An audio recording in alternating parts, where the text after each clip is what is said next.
السلام عليكم ورحمة الله وبركاته، حياكم الله. اليوم برك حبينا نتكلموا على أعراض الخلعة يعني والمشاكل التي تصاحبها وكيف نعرفها.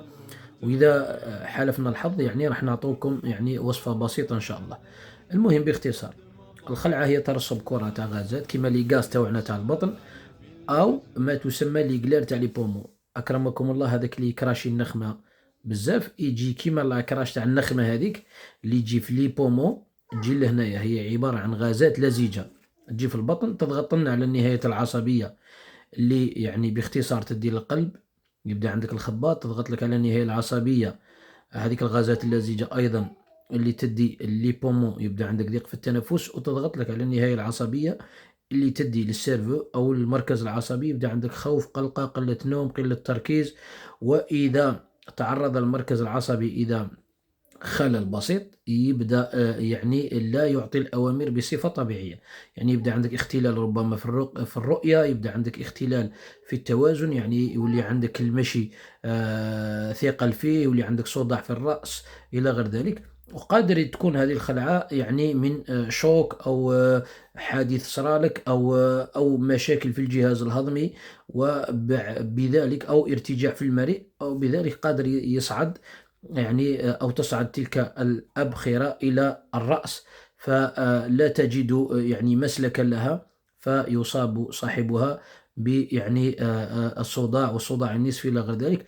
والأعراض المصاحبة قلنا غشاوة في الرؤية، يعني عدم توازن الجسد، خوف، قلق، قلة النوم، يعني ضربات متسارعة في القلب، ضيق في التنفس إلى غير ذلك. العلاج تاعها راح يكون عن طريق المساج، التدليك. كاين بعض الناس انا نشوف فيهم يديروا المساج تاع الخلع، ولكن يضعون كؤوس فقط. لا، المساج انفع، المساج انفع وبدون ضغط عنيف. يعني يكون ضغط خفيف جدا لتسليك الغازات اللزجة الموجودة في البطن وتحرير النهاية العصبية. إذا يكون مساج، بعد المساج هذا إن شاء الله يكون بحصص متتالية. بعدها نشرب بعض الأعشاب التي تساعد على تنظيف الجهاز الهضمي وأيضا تسليك النهاية العصبية. من هذه الأعشاب نأخذ 20 غرام من البابونج، 10 غرام زنجبيل، 15 غرام بردقوش، 10 غرام قسط هندي، 20 غرام عشبة القديسين، بشرط يكون صاحبها يعني لا يتناول أدوية يعني نتاع أعصاب. أيضا نأخذ 15 غرام بنفسج، ونأخذ يعني بذور الشمر نأخذ منها 30 غرام، وقشور رمان 10 غرام، والكركم 15 غرام، والناردين نأخذ 20 غرام، الكل مطحون مخلوط مع بعض، نصف ملعقة في كوب ماء ساخن، مرتين في اليوم بعد الغداء وقبل النوم.